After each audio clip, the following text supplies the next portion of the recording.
Because what biodynamics promises is to make every farmer and gardener a worse customer because they'll need to buy fewer inputs, fewer seeds, less fertilizer, and they'll have more nutritious food.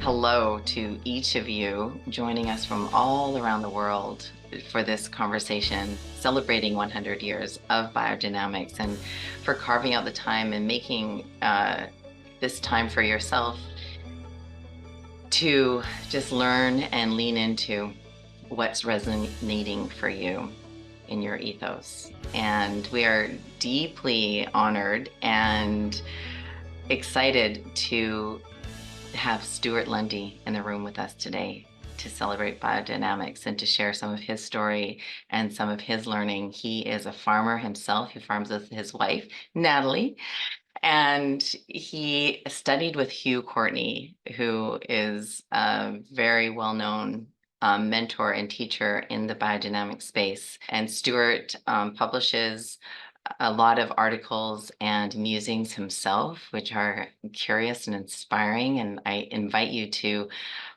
go and follow him. Well, Stewart also works with JPI, the Josephine Porter Institute, and works closely with them on, I think, everything within the Institute, right, Stewart? And helping with the prep making and with the visioning and with how they are here to serve the biodynamic space. So we're going to learn a little bit more about the JPI Institute as well, and really deepen into biodynamics from the perspective of a beginner just starting out, and how we can deepen into that and what that looks like and what that means. So welcome to the conversation, Stewart. Thank you for joining us today. Thank you so much. It's a pleasure to be here. And as much as I've been farming since 2010 and doing biodynamics and making preparations, it's always surprises me how much I learn from other beginners, because there's always more to peel back from, whether it's a plant, whether it's gardening, whether it's biodynamics, there's always. So thank you for having me. I love that, Stuart, because it's so true about how we always have something to learn. But tell us how you came into biodynamics. How did you discover it? And what does biodynamics mean to you?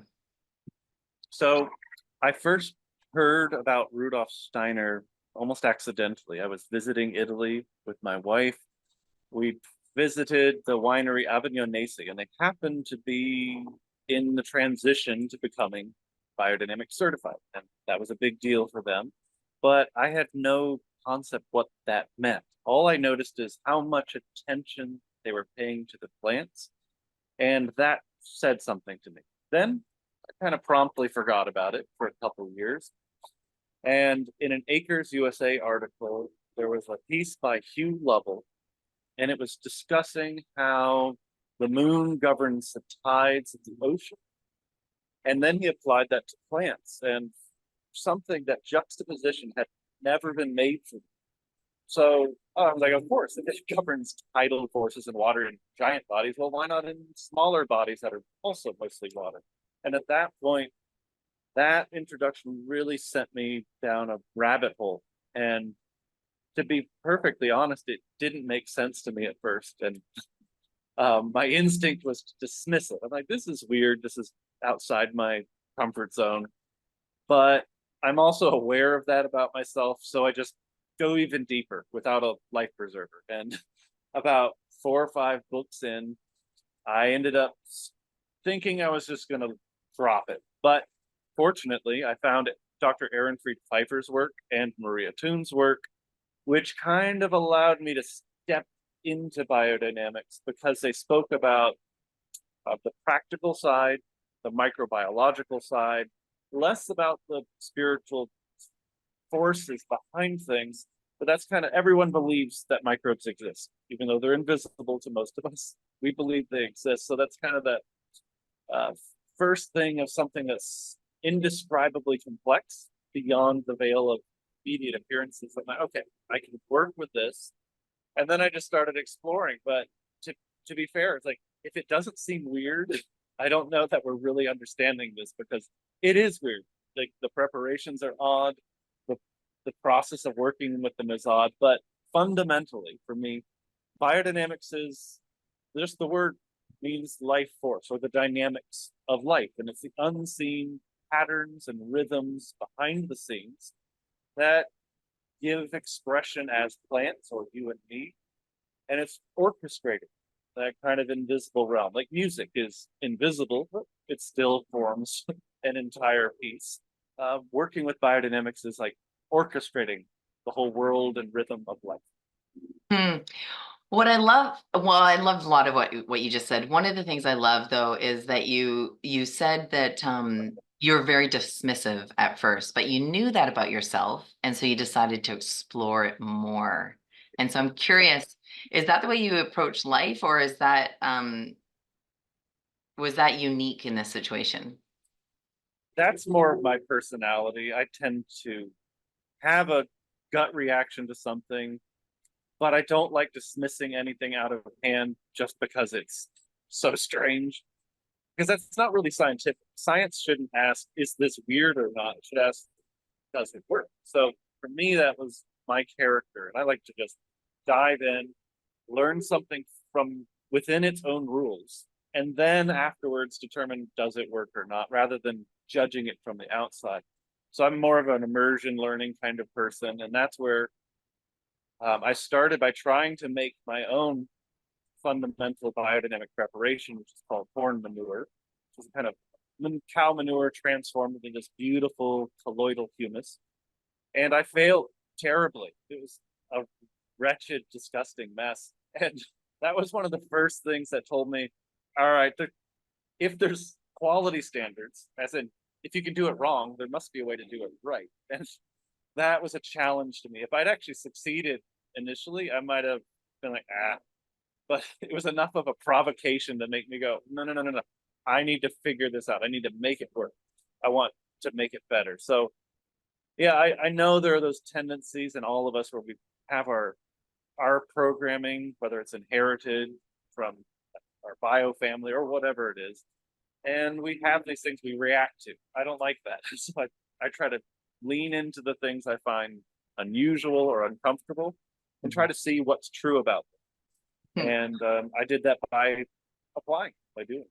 Yeah, super powerful. You know, we often hear about the greatness of the horn manure and the greatness of the biodynamic preparations and how beautiful and rich and um, full of vitality they are. And so I'm curious, what was your experience when it completely failed? What did you see or smell? Well, it still kind of reminded me of manure. It had not totally digested, didn't look like compost. You could still see the fibrous strands of the material there. It still had a bit of that offensive odor that you get with manure that's sat gone sideways a bit. But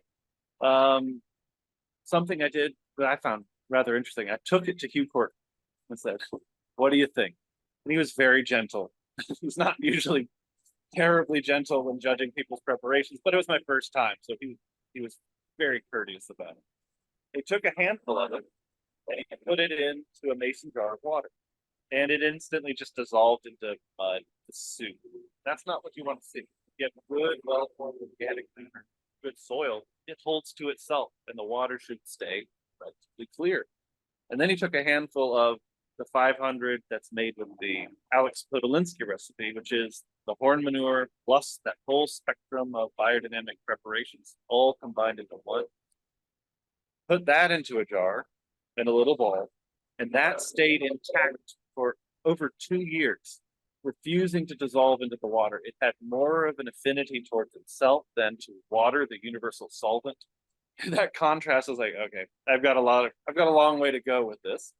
But he still said, what did he say? He said, it's not without value. That was just a polite way of condemning mine. But I got a lot better through repetition.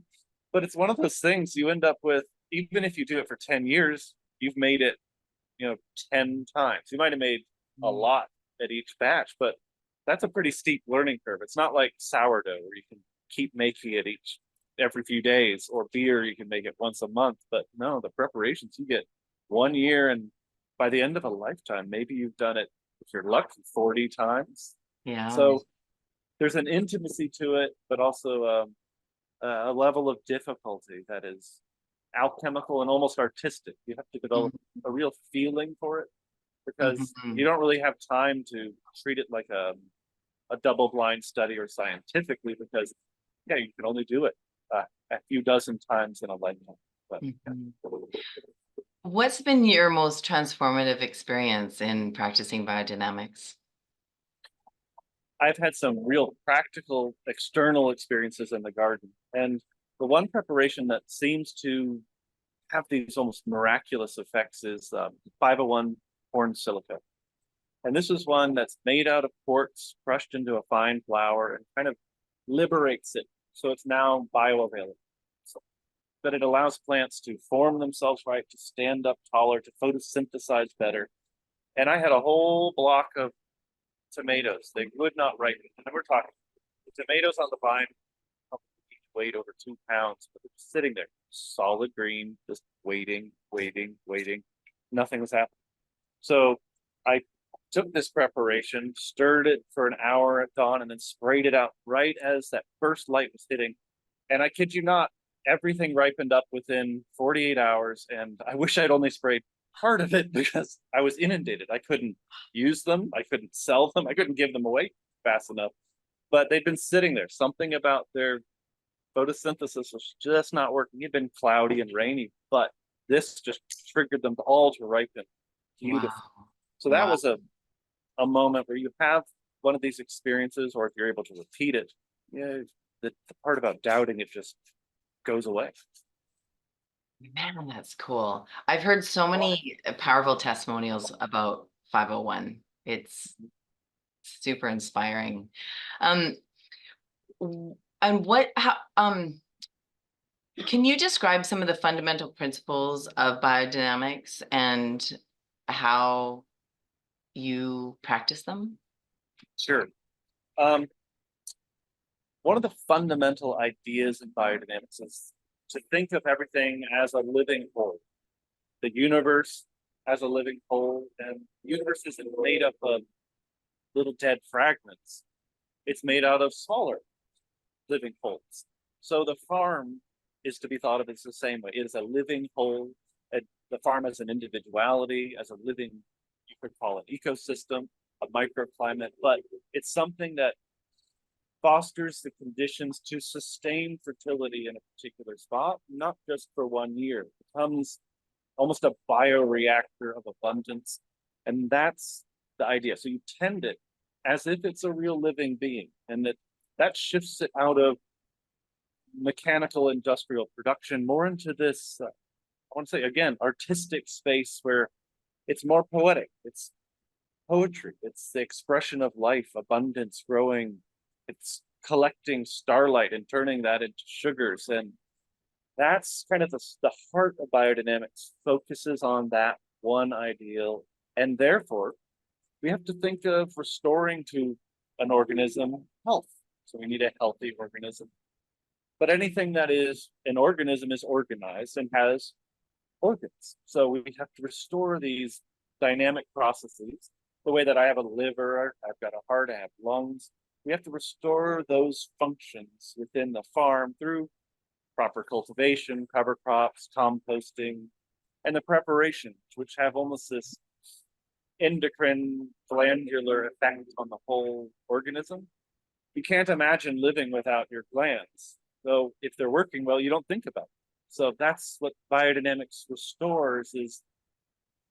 Biodynamics restores something that you didn't realize was missing. It's not just NPK fertilizers, but this kind of je ne sais quoi of like just vitality, that without it, it's a machine, it's a factory.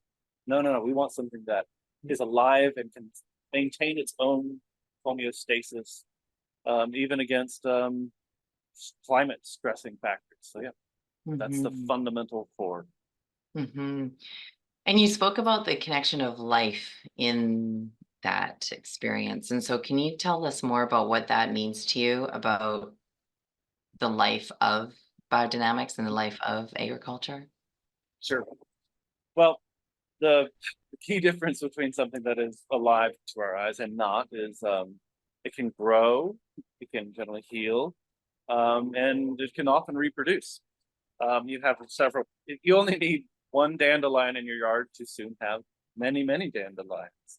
But you can put two rocks together in a closet and you open it, it'll always only ever be two rocks. This will never reproduce. This ability to not only produce what it needs for itself, but to replicate that abundance. There's an old peasant saying I really like, which is that 1 acre can feed 1 cow, but 1 cow can feed 2 acres. This idea of that almost exponential growth. And the logic of life isn't 1 + 1 = 2, it's 1 + 1 = 3. It's this growing, unfolding process. So for me, life has that power, but it's always a streaming in from the cosmos. And we can't think of it as just the surface of the earth and what's under it. No. We're depending on all of this streaming in and the plant's ability to collect it, even things we can't perceive with our eyes, to make truly nutritious food. But that quality of life and vitality, if you plant into dead soil, you end up with relatively dull plants that, yeah, they can still photosynthesize in a shallow way, you could say, but they're not photosynthesizing, this is a metaphor, but the light from Jupiter, the reflected light from Mars, subtle energy flowing in from the stars. When they're in a dead soil, they can't do that. It's almost like they're deaf to the song of the cosmos. And it's about restoring that sensitivity to this greater orchestral harmony. So. Yeah, you're touching on how biodynamics incorporates the spiritual and the cosmic aspects of our ethereal experience here on Earth. And I'm curious, can you elaborate a little bit more on how that impacts our farm and our garden and the plants that we grow? Sure. There are some excellent biodynamic calendars you can work with. One I see behind you. That's We right. work with these rhythms that are actually affecting things here on Earth, just as the moon affects tides in oceans and in plants. You could almost say there are other tidal forces working with the other gigantic planetary bodies. And why wouldn't you put two magnets near each other? They affect each other. You pluck one guitar string over here, and the other guitar in the other side of the room starts to resonate. There's this resonance and concordance that you can play with, and it becomes actually, again, this beautiful poetic expression of how to make these things resonate in a way that consolidates them and then nourishes them. Because Rudolf Steiner was actually asked about a problem by Eric Pfeiffer, and Pfeiffer asked Steiner, like, what is the cause for the lack of spiritual development today? And Rudolf Steiner replied that it was a problem of nutrition, that if you're eating dull plants, it actually holds us back as well. So we want plants that are as healthy and happy as possible so that we can be the same. And that's what, for me, biodynamics is about, collecting all of that with invisible power behind the scenes and supplying it to others in the form of food. Thank you for that. And when somebody just can't quite wrap their head around that, where would you suggest they start with connecting with the cosmic forces? Well, I live in an area where I can't really talk about this, which will seem funny. I don't talk about it with my neighbors. I don't talk about it because it's not a space that's receptive to that. But what that's done is it's forced me inwards. It's forced me to test it myself. And I would say, taste it. Try yourself. Because if you try a truly good tomato versus something that's picked too early or sat in the store too long, there's just no comparison. And for me, the human being is the most advanced technology there is for quality assessment. It smells good and tastes good. There probably is. And I don't mean smells good, tastes good, and an immediate gratification of junk food, but like, no, if something straight off the plant, there's something to it.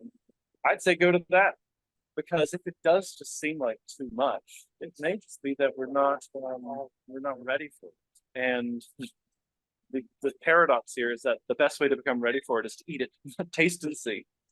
And then paradoxically, by imbibing it, we become more able to recognize it and we become sensitive to it. Now, for a gardener, I'd just say try it on one small plot. You have a garden, do it on less than 10%, see what happens, and then keep doing it on that one spot. Don't do it on the rest. And if you do that consistently enough, you'll have this comparison. You go, wow, those beds are just doing that much better. And then they become a marker. So year after year, you can look back to that one and say, that's where all of my garden is. That's the trajectory it's heading. But if you do it all at once, yeah, maybe it's a flash in the pan. Maybe you've had a good year, or maybe if you have a drought, don't blame the biodynamics either way. You want to trial it, test it, and then you can kind of quiet that nagging little empiricist at the back of your mind who just wants you to prove it. But if you have demonstrated, then the ideas become more accessible. Because for me, it's like you don't have to know the ideas to try it. And then once you've tried it, you can see. And then the ideas become, I would say, a bit more believable. So for me, the ideas sounded like BS to begin with, but I leaned into it, tried it, and I started getting better results, better tasting food, healthier plants, fewer diseases. And at that point, I'm like, okay, now I can entertain a weird explanation of it because I've seen the results. So I worked from the outside in. And so, yeah, that's how I would recommend most people approach it. If it seems odd, just test it. Test it. Two very powerful words. Test it. And I also loved how you reflected back to us to really connect with where we're at individually and personally, to notice what our next step is, and to be okay if our neighbors aren't doing it. And if you don't have somebody close by to have these conversations with, it's still okay to try something new and to do your own research and to see what your own personal experience is. So I think that's really, really powerful, because so often we're looking for that outside validation. It doesn't matter if it's in farming or gardening or relationships or what we're doing for our health. It's all this external junk just flying at us, and it's so powerful when we go within, and that's a big part of biodynamics. So what like, I love biodynamics. I think it's a fabulous practice, and I'm just wondering, what have you noticed are some of the bigger challenges that you've come up against? The first one is talking about it, but one of the other challenges is just I don't think people really understand what it's promising. And if we did, I think it would be considered far more of a threat to our established agrochemical system.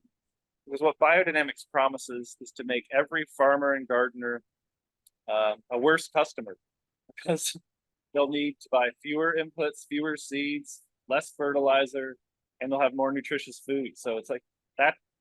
I can't think of any large financial interest that wants to get behind that. So one of the hardest things is getting people to do something that doesn't have a lot of double-blind scientific trials. Why?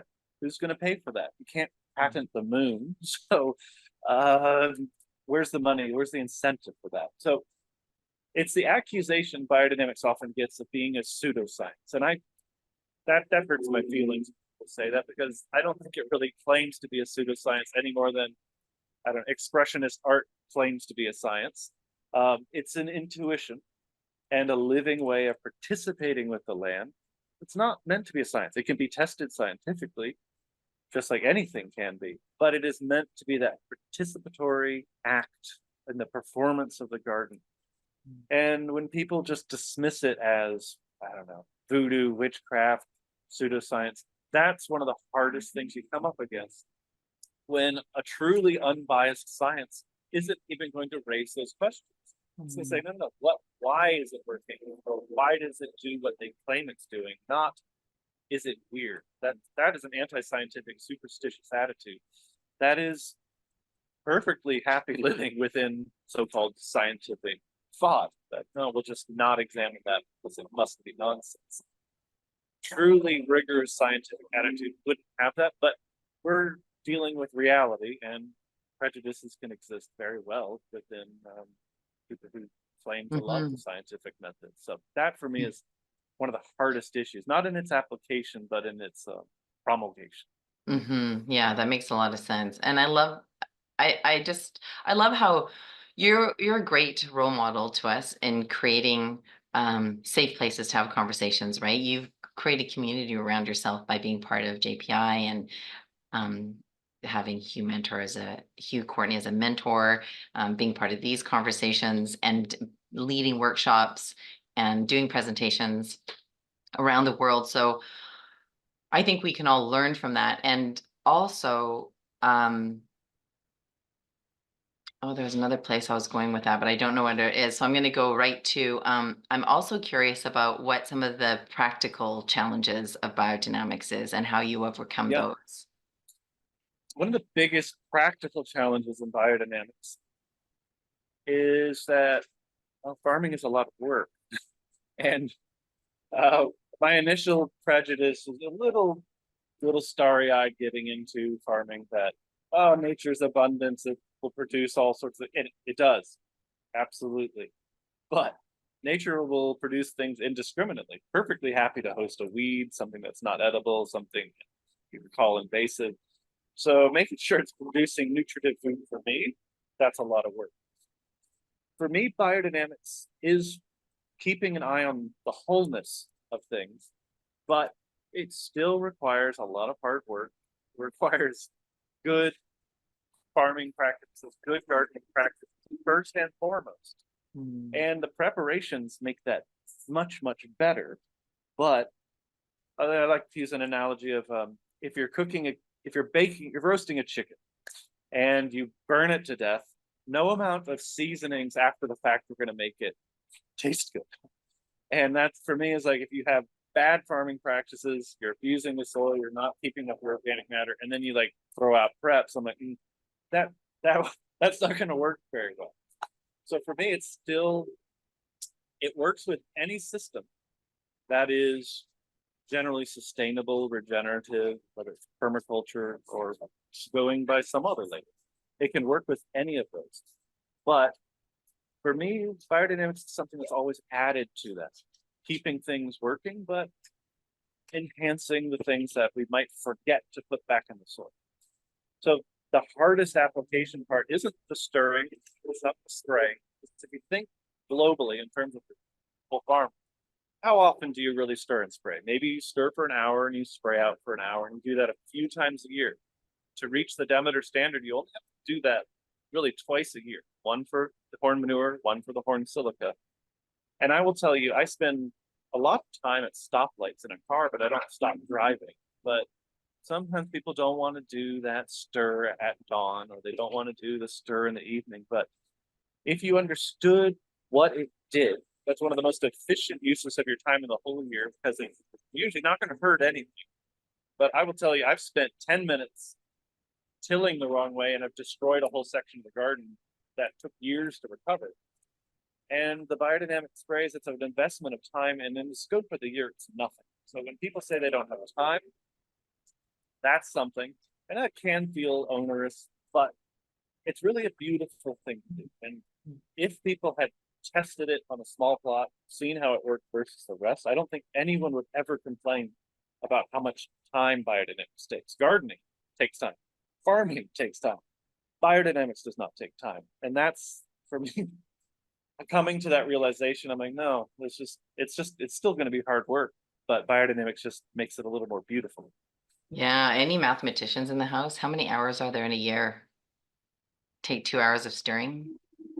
Yeah. Not a lot, It's right? nothing. It's nothing.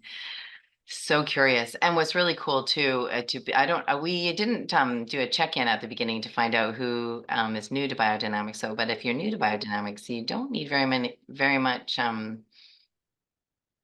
the preparation to cover your lands. There's people who are farming thousands of acres Yeah. and using biodynamics, and then there's people who are, have practice biodynamics in their on the balcony in the pots. So it's very, very diversified. You got to be mentored and work with you, Courtney. Tell us, Right. what are some of your biggest takeaways from that we can take and apply to our practices? One of the biggest takeaways I took from Hugh Courtney is that you could always do better. um, that's how Hugh Courtney was. And whenever I'd ask him a question, um, even if even if he thought he knew the answer, he would tell me, "Let me know what you find out." So he'd always, and that's frustrating as a student trying to learn, but he would always kick it back to try it, test it yourself, let me know what you find out, rather than carving out a space of a guru where he just tells you the way it is. That was one of the biggest takeaways. And in terms of the preparations, which he felt were just really being underutilized, it's something that, to speak to what you said just earlier, you need so little. Like, think if you're baking a loaf of bread, how much sourdough starter or yeast you need? You need so little to make the entire loaf swell up and become beautiful. That's how little you need to inoculate a field. I mean, it's a tablespoon, it's a quarter of a cup, and that treats an entire acre. So it's amazing how much these things bring from so little. And his emphasis on equisetum, or vents, as a remedy against fungus and mildew. We thought that was probably the single most underutilized preparation, second only to the horn silica, which he thought probably most people weren't using because they don't want to get up at dawn to stir for an hour. So those are the two that he thought were just most underused. He thought that, I don't know, it's like having an orchestra, but you're missing a whole musical section if you just skip one of them. So, I love equisetum too, and I don't know. Tell like in English.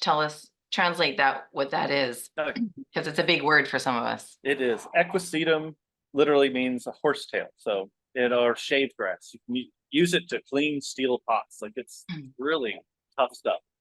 But it's this primordial, almost primeval plant, and scientists have described it as a sort of living crystal. It's so much made out of essentially quartz, but it photosynthesizes. So it's this interesting transitional being between crystals and plants. So it holds a very special space. Yeah, it's really cool. So there's a biodynamic preparation we make with horsetail, and anybody can do it. It's really, really simple. You don't need any animal parts. It's fermenting the horsetail, and and maybe we'll share that in the next newsletter. We've shared it a few times, and you can find it online too if you just Google it. But one of a few things I really love about the horsetail plant itself is it's literally it's one of the oldest plants in the world, from what I understand. It's been here and it survived many earthly transitions and cycles. And when I'm walking in the fields, and I noticed this from the time I was a little girl and I just didn't understand it, in the mornings when it's really, really dry, it always has a ring of wet earth around it. And all the other plants will be like, there'll be no moisture around the other plants, and there'll be this ring of wet earth around the horn silica, or the horsetail. And I, like, growing up, we always pulled them out. And now when I see them, I leave them in because it's bringing moisture to these plants. Yeah, that's lovely. I have not noticed that. This gets back to the most important thing, which is paying attention. There's always more to learn. I need to go look, because that's not something I'd observed. But they do have this curious relationship with water. They grow in often waterlogged areas, but they don't suffer from fungus ever. And that's why you can take that plant, dissolve it, make a tea or a decoction, give it to your other plants, and you just pass the power of one plant to the other. the fungus resistance of the other, your squash, your tomatoes, but I need to observe that. That's remarkable. Thank you for sharing. Yeah, it's really curious. So I want to be mindful of the time. I have more questions for you, Stu. I think, Stuart, I feel like we could talk for decades. Before we go further, though, is there anything on your heart around biodynamics for beginners, the practice of biodynamics that we haven't touched on yet that you really want to make sure we spend some time on? Yeah, there's one thing. Everything we do here on Earth is an image of something that's already out in the cosmos in one way or another. So you can think of as above, so below, Hermetic maxims. But there's a macrocosm, and everything down here is a microcosm, a reflection. And biodynamics is trying to come to terms with that self-consciously in a way that we know what we're doing and we think in terms of the universe rather than just abstract intellectual terms. We start to think in terms of Mars, we think in terms of the sun, rather than making up our own little categories. Let's make sure that what we're doing rhymes with the universe. So for me, it's not just one thing or the other. It's like nested Russian dolls. If you were to take a plant and look at it as a whole, its leaves, its roots, its flower, and fruit, you can find the workings of the planets, so to speak, still at work through the whole plant. But then you could zoom in on the fruit, its seed, and find them again in another microcosm. Then the seed, find them all at work there. So don't let it seem too much, or most importantly, don't let it be too little, because people will often settle to, well, this is a moon plant or that's a sun plant. I'm like, no, it wouldn't be a plant unless it had everything at work going on. It wouldn't be alive unless it had this dancing image of the entire cosmos at work within it. And I've warned against abstraction or feeling like we've arrived and we're done and there's nothing more to learn. No, no, no. If you look at anything long enough, you will learn more. And there's some fascinating little statistic that the place you are most likely to discover an entire new species of life isn't some exotic remote area where humans aren't. It's your own backyard. It's anywhere you put that much attention to, you're just as likely to find a new species of life there than anywhere else. So look again, and just keep observing. Come with that beginner's mind of, I don't know anything. But Alan Chadwick would say, whenever you go into the garden, never expect anything. Because if you expect anything, you will find it and you will be extremely disappointed. Go in without expectations and you'll always find something new. Oh, that's so powerful. I have deep appreciation for that, Stuart, on a personal level, and it's interesting because my background, I mean, I grew up on a farm, and my parents were organic farmers and also practiced biodynamics, and then I went into studying alternative and complementary medicine and energy healing, and there came a point in my career where I just was kind of, I don't know if I was burnt out from learning, but I was kind of like, yeah, learned that, done that. And it kind of deadened. I think it deadened my learning. It deepened me in some ways, but looking back, I can see how it numbed my learning. And then all of a sudden there was a shift, and it was, I don't know when it was, but it was sometime over the last 20 years where I was taking a course and it was something that I'd learned a million times. And I consciously chose to take it. And there was the old story in my head was like, I already know this stuff. And, is it a waste of my time and all the things? And then all of a sudden there was this awakening where I was like, I wonder what you would learn and what you would see and what you experience if you approach it like you're taking it for the very first time. And it was life-changing. And it wasn't what I learned in that course during that time. It was that coming to it like that, because it gave me this permission to shift into that that vibration in everything that I do. And I can't say that I live in that 100%. I'm not there all the time, but it was very, very powerful. Yeah. Oh, that's lovely. There's something that Steiner says at one point, that loving someone or something means to love what it is not yet. So Yeah. it's always open to this future possibility. Whereas if we end up, we hate something, we've usually determined what it is and we've decided this is the fullness of this. I figured it out. We're done. And that's difficult because then we all deal with people in life. But you could say one remains open to the future, open to life, that there's always more, even in people we think we have figured out. It can still surprise us. Mhm. But and to do that in the farm and the garden. And I quote Alan Chadwick a lot, but I really like him. Anyone gardening, strongly recommend his lectures. He said that every gardener should look at every plant at least once a day, just to give that human attention to that plant, which is something special, something it wouldn't normally receive. You could say in the wild. No, no, no, no. It needs that participation, and you need it too if you want a beautiful, flourishing garden. But I don't get to every plant every day, but it's an aspiration, and there's again Yeah. that attentiveness. Yeah, and that brings us to that cosmic piece of biodynamics, though, or that cosmic piece of just being human is if even if we're not physically with that plant every day, energetically we can energetically be tuned in and be aware of each individual plant, even if we're not there face to face with them. Um, I'm going to switch gears, and Go for it. because I read something that I loved from you recently.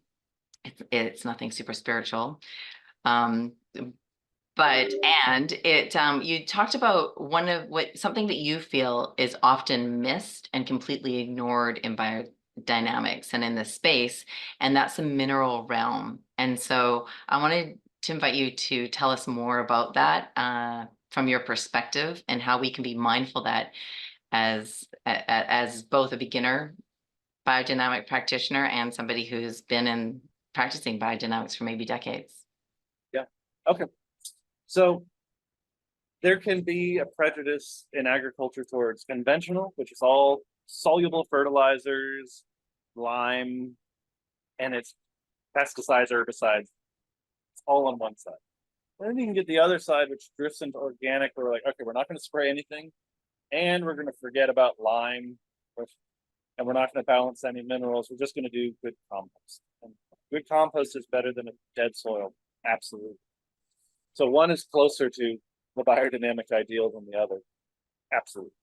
But Rudolf Steiner warns us in an agriculture course, now 100 years ago, that all of these little trace minerals come in through rain, and that's beautiful. We don't have to think about a lot of them. In fact, we have to think about them so little, scientists still don't know how essential some of these nutrients coming in with rain are, even if they're things we wouldn't think of as a nutrient. Even something like tiny doses of things we might think of as toxic in larger doses have this nutritive stimulating effect on plants. But Steiner says nature doesn't do that for us when it comes to balancing calcium and other associated carbonate salts. So we have to remember to balance our pH. We have to get our magnesium calcium ratios together. There's some trace minerals we may need to nurture, but we often avoid that because Steiner tells us we must remain within the realm of the living. And I'm all for that. But he specifically says it's in our hands to balance those mineral elements, the nutrients of the soil. And I don't mean flooding them with fertilizers, but I do mean getting the pH right. So imagine your stomach acid is wrong. You're not going to digest food correctly. The soil needs a gentle nudges in the right direction as well. And that's often avoided. And my instinctual explanation of that is that it's because people don't want to fall into the realm of dead minerals. But for me, it's not about that. Even if you apply a kind of standard dose of lime to an acre, you're still only doing parts per million or parts per billion when you take the soil dynamics into consideration. So any fertilizer application, unless you're really breaking the bank and applying astronomical amounts, are really homeopathic. They're parts per million, parts per billion, parts per trillion even. When you consider just the layer of topsoil, when you start to go deeper and consider the soil as a whole, you're really just applying stimulant doses. So we shouldn't forget those, but we have to remember as well healthy organic matter and things we wouldn't even think to put into organic matter, like the preparations. In compost, this touches on that. There are some things we just never think to put in compost. We put our rotten food, we put our scraps, we put moldy bits of this and that. Maybe we put manure, but how often do we put our best medicinal herbs when they're fresh? Like, do we treat compost pile as if it's a real living thing that has its own health, its own homeostasis? And we don't just give it our discards. And there's nothing wrong with putting our discards in there, but biodynamics is about trying to consciously bring these elements that we normally save for ourselves, whether it's chamomile or yarrow or medicinal herbs. Those are the parts we use for us. But if we want, food to be our medicine and medicine to be our food, it makes sense to give medicinal herbs in their best form to the compost pile. Yeah, some of my biodynamic mentors have been really big on that piece, and comfrey in particular. Comfrey, putting fresh cut comfrey into the compost pile. Beautiful stuff.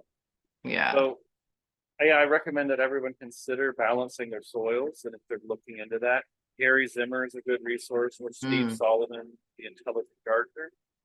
It seems intimidating at first, but if you do it right, you don't have to do it the same way every year. Just think it's not really a one-off, but most of the work is the first time when you figure out the numbers. And then it's gentler after that. You're really just applying homeopathic doses after that. But nudging it to that space combined with biodynamics, that's where you see the full effect. Imagine an orchestra and you're missing instruments randomly. Like, you can't orchestrate the musicians unless you have those instruments. For me, the mineral realm, those nutrients are like having all the instruments. Biodynamics is the thing that orchestrates it and makes it all sing together. So you need both. It's not one or the other. So true. Stuart, will you hold up your book? Oh yeah. Thank you. Biodynamics for Beginners, right? That's what it's called. Correct. Yes, Biodynamics for Beginners. So if you're interested in learning more about biodynamics, that is a fantastic resource. You can get that through JPI, and we'll drop the link in the chat here. And when we share the recording, we'll also share the links to get the book. And then you Stuart also mentioned Gary Zimmer, and we interviewed him for the Soil Summit, and it's a fabulous interview. And he also has a few books. So if you're interested in learning more about his work, it's fabulous. And he's an organic farmer, and he teaches and lectures all over as well. And I think there's some other resources. We'll do our best to put the links into these though, when we send out the replay. Stuart, biodynamics is often seen as a way of healing the earth, and I'm just curious, how do you see it contributing to the health of the earth in a broader way? Regenerative farming in general, but biodynamics specifically, aims to add more than it takes. And if you look at the ecosystems of a regenerative farm, they look much better than even an organic farm. If you look at a biodynamic farm, though, particularly based on these preparations that are used, you start to see this complexity of microbiological life that looks like virgin forest, much greater diversity, much better nutrient cycling. And you have soils that are able to maintain organic matter, not just like build it and then they kind of fizz out. There's something that, I don't know, becomes this sustainable bioreactor. Even once human beings stop managing it, there have been some abandoned biodynamic orchards that are still sequestering carbon years later from their biodynamic treatment. But you look at an organic orchard once it's abandoned, it just kind of dies out. And it's that contrast that there's something that biodynamics brings that is regenerative in a way that other modes of thought just haven't approached yet. And it doesn't mean that regenerative organic are contradictory to biodynamics at all. This means biodynamics adds a little something that hasn't been imagined by other paths. But if we have healthier soil, true nutrient cycling, we end up with better nutrient dense food, we end up with healthier people, happier people, which leads to social harmony as well. But a lot of the discord we're seeing really could be fixed in many cases by improved food access. And biodynamics is not the sole answer. It's not fixing entire systems, but it is part of it. If it were something that were integrated into large scale agriculture, we would just see an almost immediate change, quality, storage life, and flavor, as well as the human experience.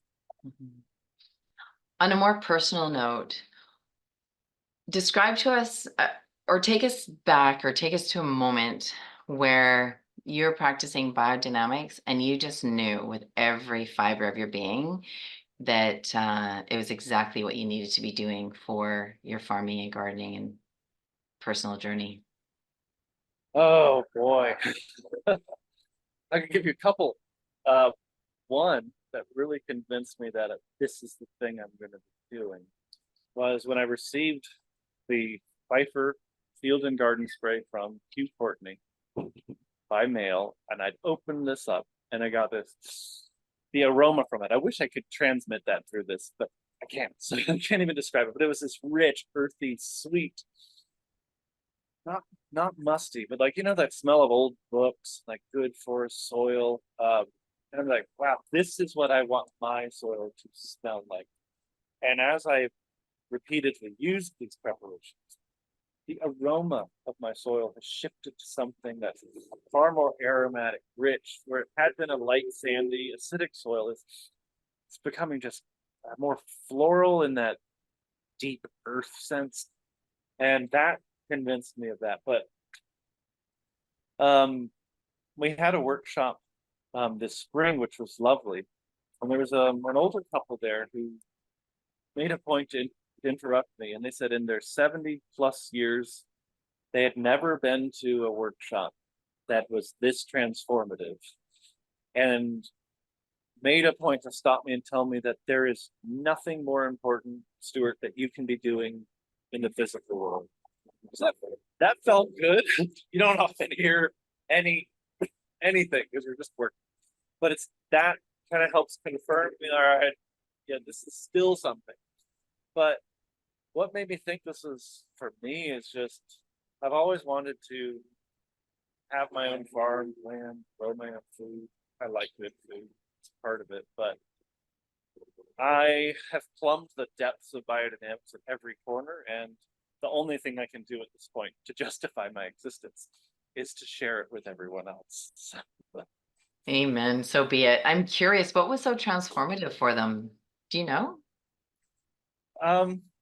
Not specifically, just the mood, the atmosphere, the people who showed up, because there's a kind of devotion.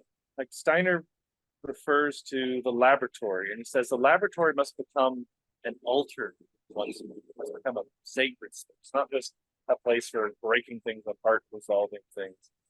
But he said that we need a new priesthood of the earth.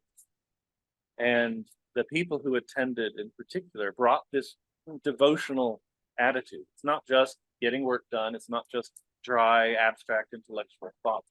They brought that heart for caring for the earth and renewing it. And it was an atmosphere that was unlike many gatherings I'd been to. It was just, I think that part, and between that and the different presentations, the practical work, the aspirations of biodynamics to heal the earth and provide a basis for basic, really universal human freedom is what it's about. Because unless we are fully formed and have our spiritual basis, we can't act free. And biodynamics is fundamentally about spiritual freedom.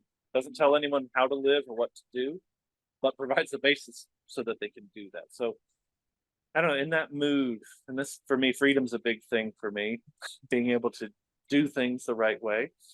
And I don't know, I feel like that's inspiring. And what inspires you to keep going, even when you're faced with challenges in your farm? That's a very good question. Fundamentally, I believe that this approach is not just useful, but it's necessary, and that without it, farms are dying out. We're requiring greater inputs, chemicals, requiring greater inputs of pesticides, herbicides, genetic modification, just to keep things limping along. At some point, we're going to run out of tricks, and biodiversity will have to repopulate from somewhere. It may be from my farm, from your backyard. That these are these little dots of oases around the earth, and biodiversity will return, but it has to return from somewhere where it still is. And we hold those spaces in order to keep really the possibility of free human existence open as long as we can. There may just be a foot in the door. Sometimes feels like that, but I don't know. It can be a lot of work. It can be disheartening. A lot of it can be thankless because you usually don't get gratitude for these kind of things. And when we're helping something that's a dire situation like our planet, yeah, there's no one to thank you for. But it's the spiritual meaning of that, the value of being devoted to that principle that starts to provide its own reward inwardly. It's nice every once in a while to get an applause, sure, but we can't live for that. It's just if we care about people and life, this is the kind of work that we're going to be doing. And even if we're working in a normal job out in the world, we can be that kind of person who facilitates things, who's sympathetic, who helps build things up rather than needing to ask why and challenge everyone at every point. We can be bridge builders. So we're already doing that, whether or not it's in the garden, on a farm, or out in our jobs. We're already those people. If you're in this room or listening to this, you're probably already doing that. And there's nothing more important than that. When we add preparations to the compost pile, we help guide its decomposition to make out of rot and parasites and smelly things something beautiful, compost. We are that also out in society. We're helping guide things in a way that when things do seem to disintegrate, they turn into something rich and beautiful that still continues to feed the future. So for me, it's my gaze on the future and holding the door open so that other people can live their lives the way they should. Mm, so be it. So it is. Thank you so much for sharing your wisdom with us and your insights today, Stewart. I deeply appreciate and value your time and your heart and how you serve this earth and our community and your time here. So thank you. Are there any other insights that you'd like to add? Oh, I don't know. I do feel like we could just talk forever. I know. So maybe we'll just make another date. Maybe you can come back and be one of our featured speakers at the Soil Summit next year in 2020. I would love that. One little bit I'd like to add is you interviewed Gary Caton, consulting astrologer with the Yes. planting calendar, and he noticed that a lot of planets were moving out of fire signs, and so all the fire signs would be empty. It's like he hadn't seen that. Well, since that's happened, at least where I am, it has been rain upon rain upon rain upon rain, and that's beautiful because we had a long drought. But if you think the planets don't do anything, check out what Gary's been doing. I don't know. It would be eerie if you thought the world shouldn't have meaning and rhythm, but it's kind of beautiful to be able to watch it and say, okay, something's happening, and to see that yourself. Because if you don't have someone who's watching the patterns, it just seems random on our level. Like, I would suggest check out the Celestial Planting Calendar and what Gary's been doing with it, because some of it really does seem to have an effect. It usually happens after. So like after these planets left fire sign, now we're seeing an inundation of rain, at least where I am, and actually several different places. But anyway, I strongly recommend that if people haven't. It's beautiful. Yeah, thanks for that, Stuart. Yeah, so we I think we touched on that in our interview with Gary, which is on YouTube already. It's you can find it under the Biodynamic Conversations. And but just a pro tip, maybe you guys watch YouTube a lot, I don't know, but some people don't know that if you want to listen to an interview more quickly, you can actually speed it up. So you can speed it up to 1.5 times or all the way up to 2 times speed if you can, if your synapses can fire that fast. The UK has been the cloudiest it's been. Wow, that's fascinating. For our viewers who are feeling inspired, what's the first step that they should take if they want to explore biodynamics? Well, the step one in a permaculture setting is to observe. Just watch for a year, see what happens, watch the rhythms of life, see what wild vegetation grows. What's a better spot? What's a poor spot? Because that'll still be true of your garden.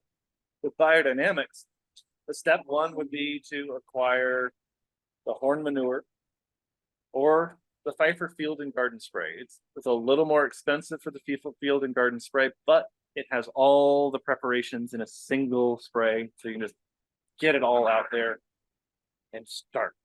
Again, I recommend starting in a small plot so you have a compare and contrast. But the 500's the first, and then the 501. That's the horn manure and the horn silica, respectively. One is a soil preparation, and one is the foliar spray.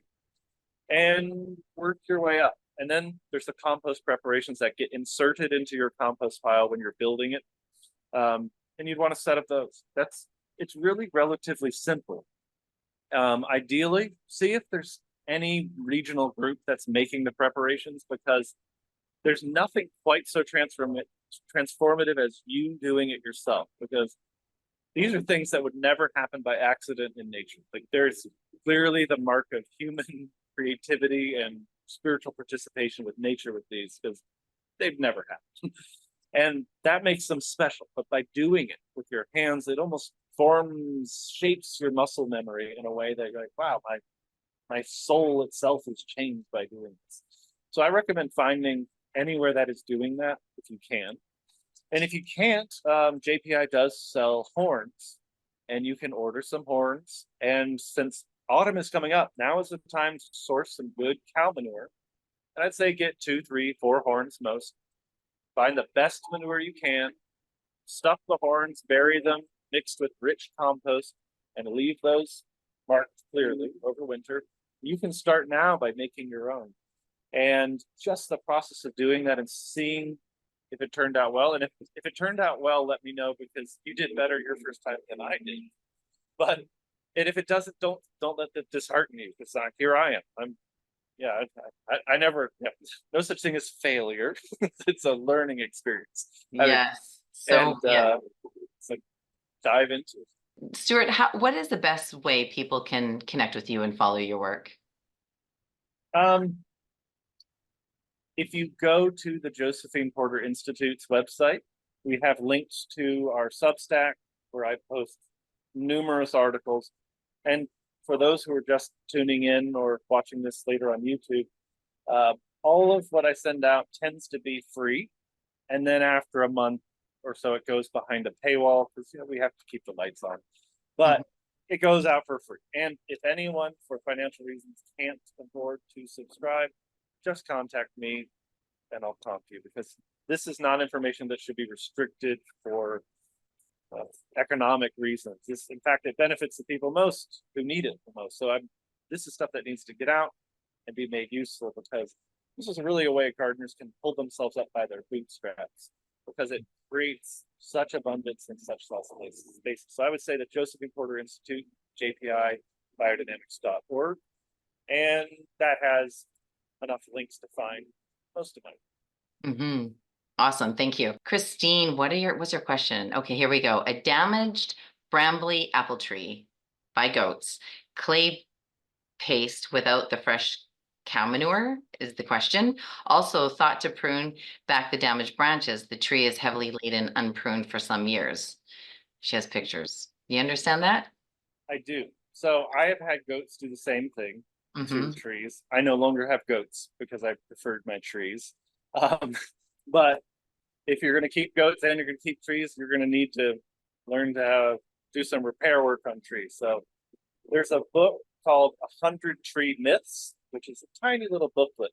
I recommend that. It's not strictly biodynamic, but it's got to do with how to manage trees and to prune them correctly in ways that will help the tree be healthier long term.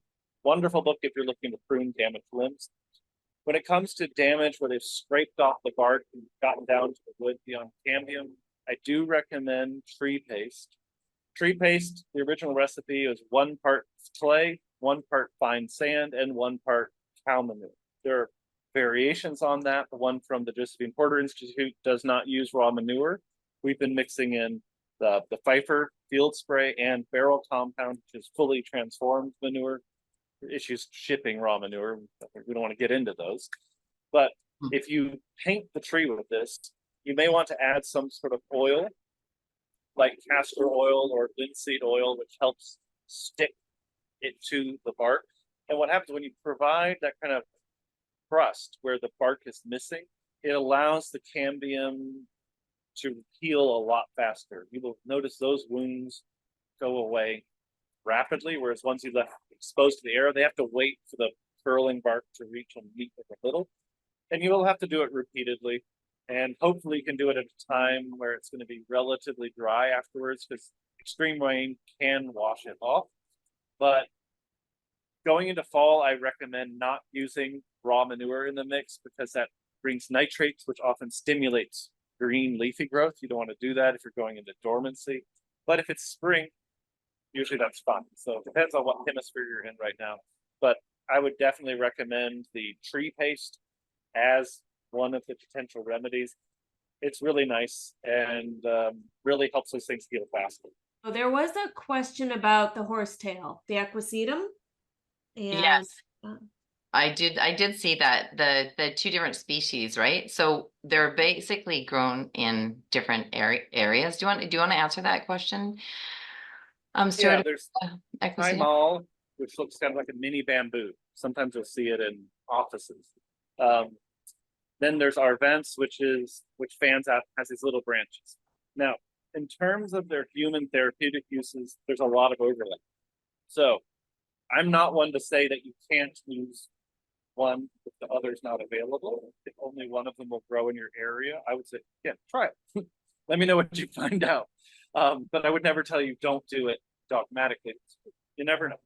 They have similar qualities, so I'm okay. I know some people who have used Thymol with excellent results. So I have not compared the two myself, so I can't speak from experience, but I can report anecdotes from others. But I would say try it, see what you think, and always make sure don't spray some of your squash or whatever you're treating. Leave something untreated, just so you can go, all right, yeah, that one did terribly, or that section did terribly, just so you have that comparison. Once you have built the confidence, then you never have to go back and question it again. There's never that nagging doubt, which is really a drag over time. If you're like, well, does it work? Or just wishful thinking. No, it's nice to have tested it, seen it, and then it just gives you a sustainable confidence that isn't just a flash in the pan feeling. Because you want the feeling, but you also want to silence that devil's advocate factor. Awesome. Thank you. Thank you. Compost. If I put gypsum, acidic, and alkaline, like lime, would the compost have available nutrients to both high and low pH? Gypsum is a wonderful thing to add. Splendid. I wrote a piece on this recently going into Eastertide season, just kind of in the rhythms of the year, that there's a reason we have these festivals across the year. We've forgotten that most of these were agricultural in their roots, so we forget, but gypsum's splendid because it's pretty neutral. It doesn't really affect the pH much. You get calcium liberated and you get sulfur, which tears out some cations. Calcium can hold things. Gypsum is a beautiful thing to add in spring. I don't see why it would harm your compost really in the least. It's something I put out in the field whenever I'm preparing beds in late winter going into spring. That's when I put out gypsum. It doesn't mean you can't at another time. It doesn't mean you can't put it into compost, but my instinct would be to put something closer to aragonite or high calcium ag lime or dolomite into the compost. For me, gypsum, I want that sulfur liberated in the soil going in the spring. Doesn't mean it would be bad in compost. It's just, that's something I haven't tried, so I can't speak from experience on that point. So that's something, that's another thing I'd like to it's okay to say, I don't know. In that case, I don't know. It's actually really important, because if you can't Yeah. say, I don't know, you can't learn either. That's right. That's right. I'm curious, because you talked about the applying the 505, 500 and 501, which we actually reference in the celestial planting calendar for favorable times to apply those. And you said that what I heard was that you only had to apply them once to be Demeter certified in a calendar year. And so I'm curious if somebody, because it can be overwhelming when you think about all these preparations you have to apply, and to know that you can actually just do them once and that makes a difference. How do we decide the best time to apply the 500 and That's 501? an excellent question. So in the calendar, some really good indications which have inherited from Hugh Courtney. Gary has rather ingeniously reverse engineered what Hugh was thinking, because Hugh didn't say what he was thinking originally, but Gary figured it out. But, oh, this is what he was thinking. So for me, the horn manure is something you bury in fall. You leave it underground over fall and winter. So it has this kind of like deep, earthy, almost you could say yin energy, whereas the silica is clear, transparent, buried over summer, more of a yang energy. These are things you always want to balance. Too much of one, you get fungus and disease. Too much of the other, the plant gets burnt and dies. You have to balance this. So for me, the horn manure is something you bury in autumn, going into winter, which is really, that's the evening of the year. And when are we supposed to spray this out? We spray out the horn manure in the evening of a given day. So there's a resonance there. So for me, in particular, going into fall in the evening, as many of these you can lay up. The macrocosmic evening of the year, which is autumn. The microcosmic evening, or the autumn of the day, which is when the sun's going down and the shadows are growing long. That's my primary marker. And then you look to the calendar and see, all right, are there better days or others? There's often something leading into an Earth day when the moon is in front of Virgo. That's often an auspicious time. But I try to stack them. The first thing is it has to be in the evening. I like to do it in the evening of the year in autumn, so it has its whole autumn and winter to have its influence. I also do it in the spring to wake things up again. But yeah, there's one person told me, it's like the only wrong way to use the preparations is not to use them at all. So it's hard to mess things up.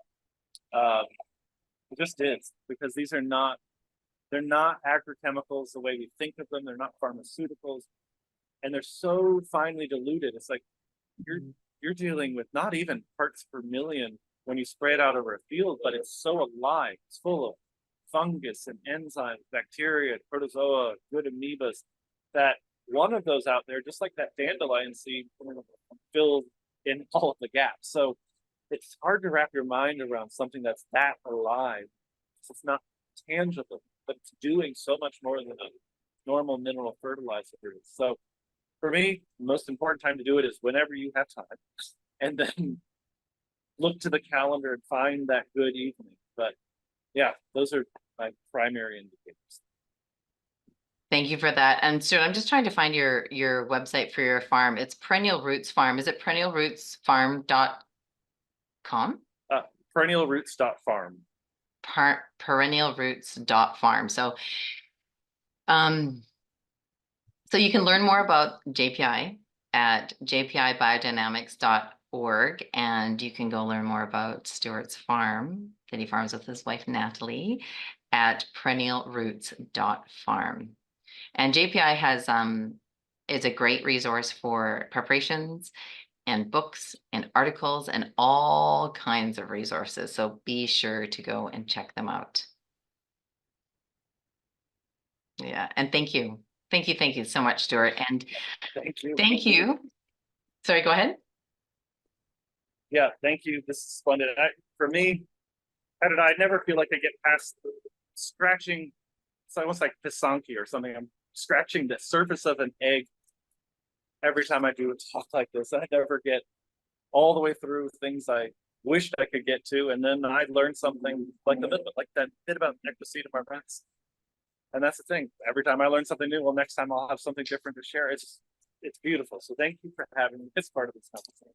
Oh, thank you. It's been our honor to have you as our guest today. So thank you for creating the space and for sharing your insights and your wisdom and your life experience. Thank you so much to each of you for carving out the space, for making the time, and for all the incredible work that you do, both for yourself and in your homes and with your friends and with your family and with your hands in the earth and your feet on the ground. So bright blessings. We love you and we appreciate you. Namaste. Thank you.